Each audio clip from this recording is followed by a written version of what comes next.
that look you give somebody when you just like, why would you do that? Like, he looked at me like that, like I was the one that spit in his face. That man spat on my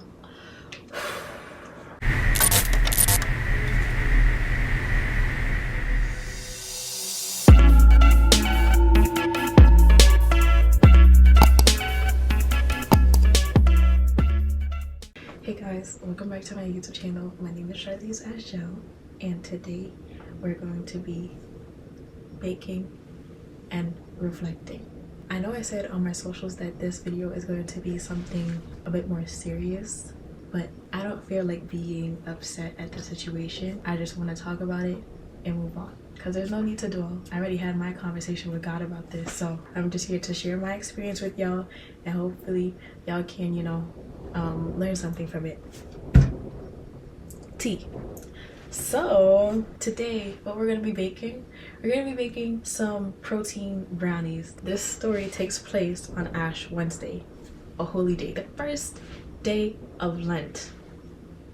I don't know why Satan tried it, was testing me. Oh my gosh. Let me introduce the ingredients first, and then we're gonna get into the story, okay?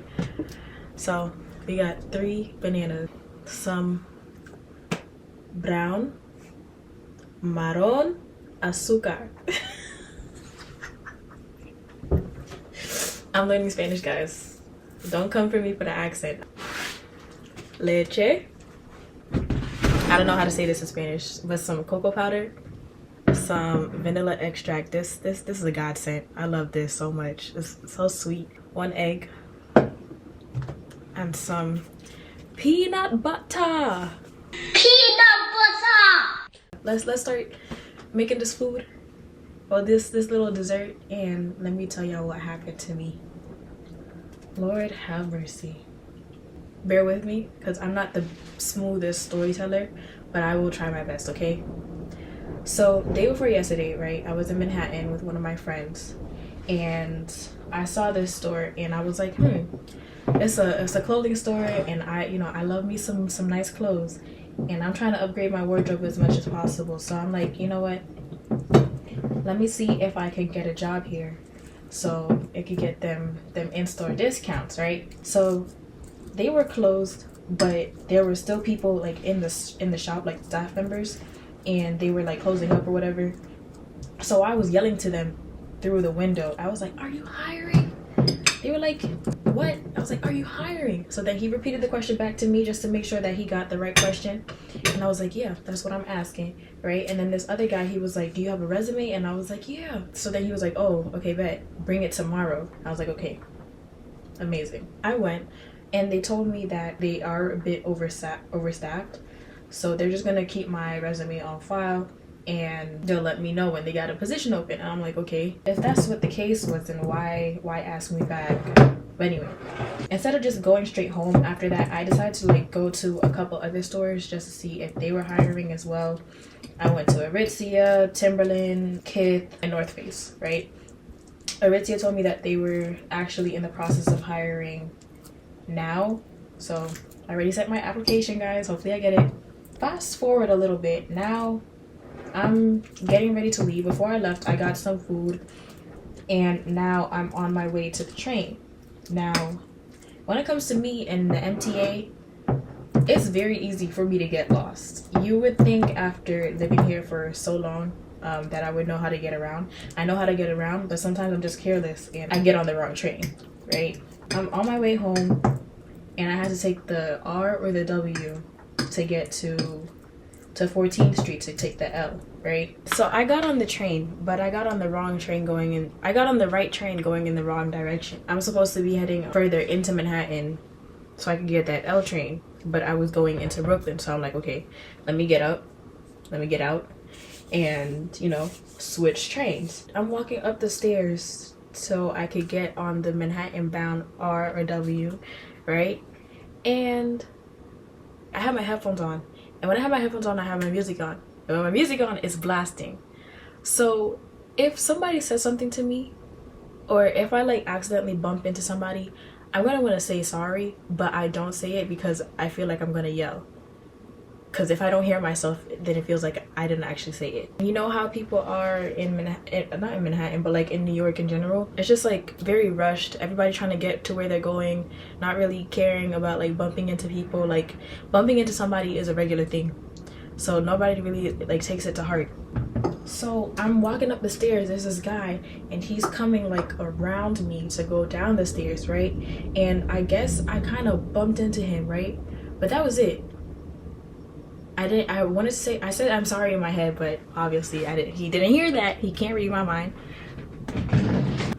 So I get up the stairs and I'm on the platform waiting for the train to come. While I'm waiting for the train, I just feel something on my face, like something wet. I turn around and I see the same man. That I had accidentally bumped into. I turn around, I see the man, and he looked at me in such anger. He just looked like, you know that look you give somebody when you just like, why would you do that? Like he looked at me like that, like I was the one that spit in his face. That man spat on my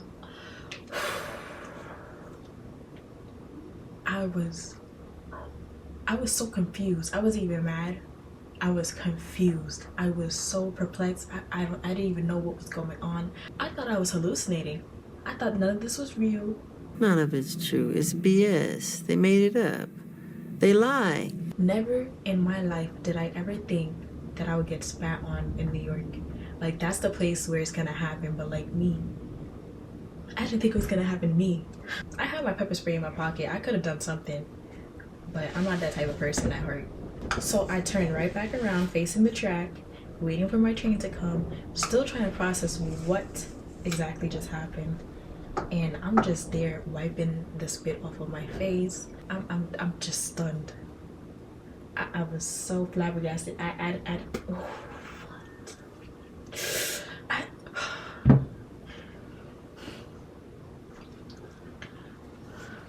You serious, bro? Like, what? You spit on me?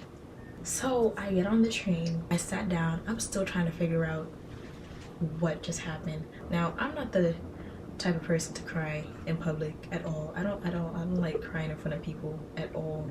But on that train, I was fighting tears, and then I just started crying. Cause like, what do you mean? Like I wasn't even mad. I was just confused, and I was just like, Satan really trying to test me because there's no way. This is all me trying to get to the right train. I'm on the R train, and that's when I had started crying or whatever, and then I stopped because I had to get up and get to the L from 14th Street to, you know, go to the very last stop on Canarsie Rockaway Parkway. While the train was going further into Manhattan before it went Brooklyn bound, I put on some gospel music and I started breaking down. I was fighting tears so bad, and then I just couldn't fight it no more, and I broke down on that train, just bawling, sniffles and everything. And ever since then, I've been reflecting on it. This really looks crazy, I'm not gonna lie. Got my dry ingredients and all the wet ingredients are in here. So let me mix this real quick, and then I'll put this in here, and we could continue.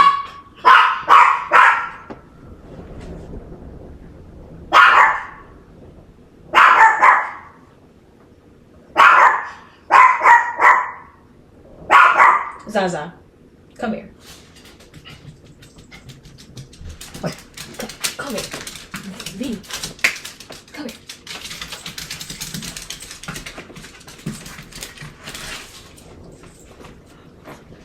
Here's the interrupter. What you gotta say to the people? I don't think she's sorry. Go down. Oh. Okay, let's get back to this. My arm is tired.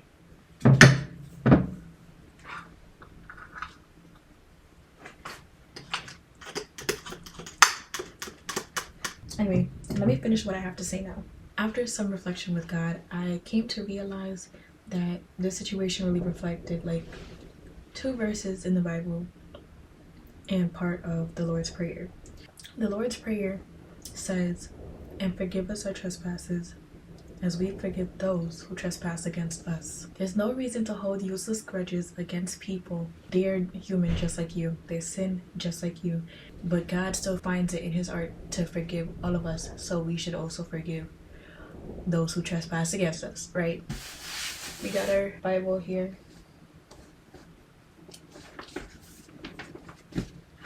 Now the first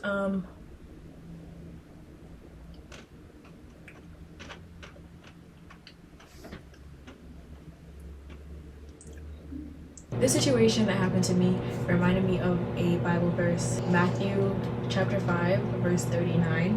And it says, "But I say, do not resist an evil person. If someone slaps you on the right cheek, offer the other cheek also. If you are sued in court and your shirt is taken from you, give your coat too. If a soldier demands that you carry his gear for a mile, carry it 2 miles. Give to those who ask, and don't turn away from those who want to borrow." Now this verse, when I first heard it, I was like, what you mean give my shirt when they take my coat? I'm cold. Well, what am I gonna have? But then I had to look at it from a different perspective. I had to look at it from God's perspective. Well, not specifically God, but Jesus. When he was on this earth, he was treated horrible. Yet he still finds it in his heart to forgive them. It all ties in together, just like that part from the Lord's Prayer and from Matthew. And it's our job to be like him. God made us in his image, so it's only right for us to live the way that he wants us to live, right? Specifically for Matthew, this also goes to say that anybody who sins against the righteous, they will be dealt with. Trust and believe. There are always going to be repercussions for all of our actions, and don't think that just because you have to forgive that person that they get off and they never have to be punished. No, that's not how it works. That's not how God is. He will teach you lessons. Do you want to play with evil? You're gonna get evil in return. That's just the truth. The last verse that reflected this whole situation was 1 Peter chapter 3 verse 21, right? And it says, "Don't repay evil for evil. Don't retaliate with insults when people insult you. Instead, pay them back with a blessing. That is what God has called you to do, and he will grant you his blessing." Now with this verse, I feel like it's very plain and simple. 2 wrongs don't make a right. So don't repay evil with evil. Like I said before, God will deal with the people that trespass against the righteous. You don't gotta fight. God's gonna do that for you. That's why you gotta let go of those hard situations and just hand all of it to him, because he's gonna take care of it for you. He knows what he's doing. You don't know it all, and I don't know it all. But what I do know, only God can do it. Only God can do it.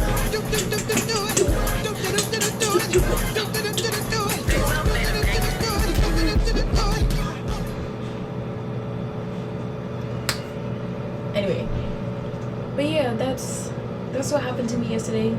This is how I reflect on it. That's crazy. I want to know what y'all would do in this situation. Let's try it now.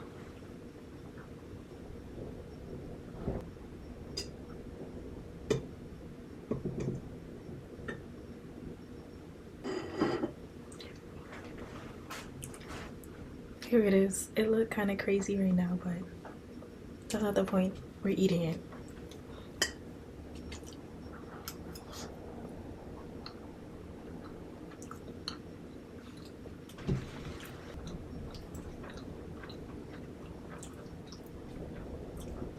Anyway, overall, this was pretty good. I'll give it a 7 out of 10. I don't know why mine didn't turn out like theirs, but who knows. But that's it for today's video. Thank you for allowing me to share that very, very traumatic experience, because I don't know who told him to do that.